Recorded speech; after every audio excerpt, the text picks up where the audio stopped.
Hello everyone, please ignore the cap. I went swimming today, so it is what it is. My hair is not fit for YouTube today, okay guys? Okay, so I'm going to be reviewing Love Island episode 38. Let's get straight into it. So obviously from the preview, we can see that we're going to carry on from last night dumpings, and we also see that 4 new bombshells are on their way, 2 girls and 2 boys. So in the dumping from last night, it carries on. The boys can save 1 girl and the girls can save 1 boy. The girls are making a decision, and I was thinking, why are you guys out here talking as if it's not obvious you're going to save Dami? But I guess they do have to have that conversation of weighing things out, even if they feel like it's an obvious choice. Luca and the guys are deciding, and Luca says that Danica has had a lot of chances, which is true. Danica is literally the longest surviving single person in that Love Island villa. Her time in normal Love Island would have gone like time ago, but it is true. So yeah, the girls choose to save Dami. Obviously they save Dami for India, and Dami's a good friend of theirs, and they were never going to save Billy over Dami. The boys choose to save Danica. Now I feel like I didn't mind that, but I liked both Danica and Summer. I feel like if it was fair, that's why I feel like with Love Island sometimes it's a bit like it can be Friend Island. So because I feel like if they were being fair, they probably would have saved Summer, because Danica has had 6 chances in that villa. Let's start from her beginning. She had a chance with, well, she coupled up with Luca, turned her down. Then she tried with Jay, turned her down. Tried with Josh, turned her down. Tried with Billy, turned her down. Tried with Davide, turned her down. That's 5 boys that she's had her like time with getting to know, and all 5 have turned her down, whereas Summer has only had 2 boys. Dami turned her down, Josh got dumped. So if they were being completely fair, they would have saved Summer, because Summer has not had as much chances as Danica.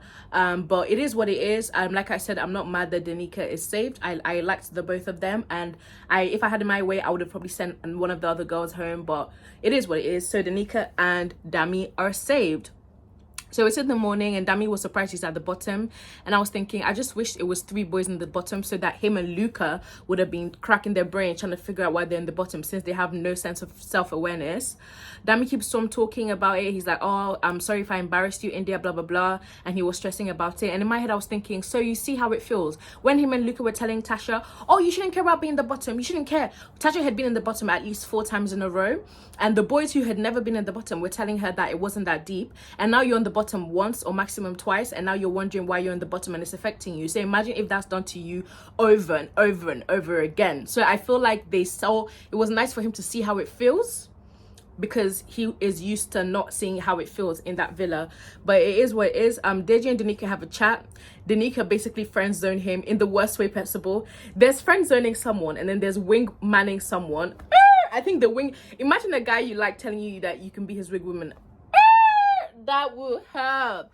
At the end of the day, she can't force herself to like Deji. I'm glad that she's being real to herself. It wouldn't be fair for her to just choose to like Deji just because he's the only single boy in the villa. So it shows that she is actually out there to try and find a real connection physically and emotionally. But it is sad. It made me think, like, this life is just crazy, because the ones you want, sometimes they don't want you, and the ones that want you, you don't want them. That's what's happening with Danica. The only boy who has showed her genuinely, like, listen, it's you, she doesn't even want him, which is mad. But some people have a theory that Deji is just saying he wants her, but he doesn't, and whatnot. I do feel like it's not hard to think that Deji would find Danica attractive. I mean, why not? She's an attractive girl, and I think that is his type, but Danica has made it obvious that that's not her type. I don't think she dabbles with the browns, and there's nothing wrong with that. It's okay to have a type. So I do hope that she finds, I don't know who she's gonna, actually that's a lie, she was with Josh. So why are people saying that Danica doesn't like black men? Oh, maybe she doesn't like the darker skin. Actually, never mind, she was with Josh. I don't know why people have been saying that she doesn't like black men, because she does. She just doesn't want Deji. Anyways, Tasha and Andrew are having a chat about the future. I feel like in general, Love Island people move really fast. Like, it happens all the time. Like, they get out of the villa, they buy a house like that. I'm like, damn. But maybe it's just a cultural thing. For me, the idea of buying a house with someone, it's a bit wild, or moving in with someone, it's a bit wild, especially when it's that early on. But people do relationships differently, and that's okay.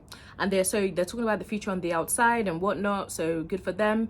India called Dami Deji accidentally, which I thought was quite funny. funny. It's kind of like how Gemma accidentally called Luca Jax back in the days, and I don't think it was that deep, wasn't dramatic, and I think he was just joking and stuff. And Luca and Gem have a chat, and they talking about if possibly double dating with Tasha and Andrew. I can see that happening. At first I was saying that I don't see anybody lasting in that villa. I swallowed back my words because I actually feel like Gemma and Luca might last on the outside. The reason I say that is because before I felt like not the sirens. When I tell you I live in the actual ghetto. Anyways, at first the reason I thought Gemma and Luca wouldn't work on the outside was because I thought he was way more into her. But I'm starting to see, just with, you can kind of tell that Gemma is very much feeling him as well. So I do feel like they do have a chance. They might last in the outside. If anything, I feel like they will last longer than most of the couples in there on the outside. I don't know, I just kind of see it working. So Davide basically says that he's catching feelings for Ekin. He's catching strong feelings, which is nice. I'm glad he can finally admit that. And they do look good together. Like Ekin said, they do look very nice physically, aesthetically pleasing together. So good for them. Paige is having a chat with Tasha in the pool, and she's basically saying that she feels like she's had it too plain sailing and it's a bit too good to be true. If it was in the outside world, one might say, nah, it's not too good to be true. You're just self-sabotaging. But she is in Love Island, and that is true. There's guaranteed to be drama in Love Island. Everybody will get tested in one way or the other. So obviously it wasn't going to be plain sailing the whole way, as we know now, because obviously 4 new bombshells are coming in. Danica gets a text about the 4 new bombshells, and the rest of the islanders are told that they have to make welcome drinks for them. It was quite funny. Ekin asking Davide if he knew who Natalia was, just because her name sounded Italian. I found that so funny. He was like, no, how am I meant to know her? She's already stressing. She hasn't even seen the girl yet. Just because she heard her name and heard that she had like a Latina name, she's already stressing about Davide turning his head. Anyways, the girls were saying that they want to look extra spicy tonight because obviously some bombshells are coming in. And so we see the bombshells walk in. So first we have Lacey. I think she's 25. She says she has her eyes on Adam, Davide, and Luca. Interesting. Jamie is the next guy. I think Jamie is cute. He's all right. Yeah, I guess. He has his eyes on Danica and Paige. Natalia, I think Natalia is stunning. I think she's such a natural beauty.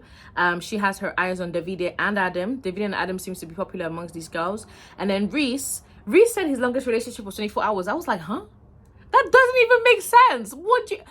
Goodness, if that's true, I just want to really understand the context to that. I want to understand how it got there. Because how can your longest relationship not last even a day? That's even whatever. He's 24, I think, and he's from Coventry. He says he has his eyes on Gemma, Ekin, and Danica, and Lars. And then obviously we see that they get to know them.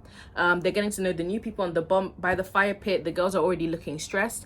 Dami offered Davide to show them around. You see why I say Dami is such a troublemaker? Because obviously I felt like doing that was just a trigger Ekin a bit. He could have asked Deji to show them around. Deji's the only single guy there. Why didn't he ask Deji?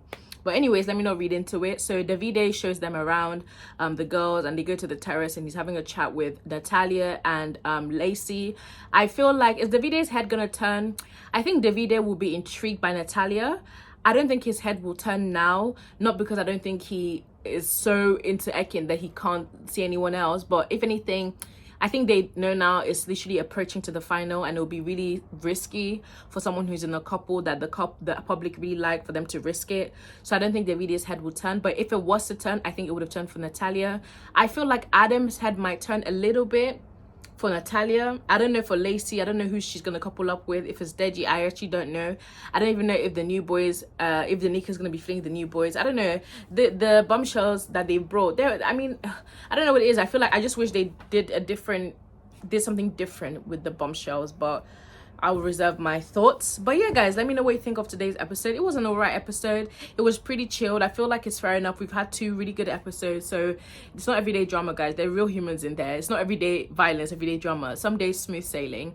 But let me think what you guys think of tonight's episode. Who do you think's head will turn, and what do you think about the episode in general? Let me know your comments below, and yeah, I'll see you guys same time tomorrow. Bye.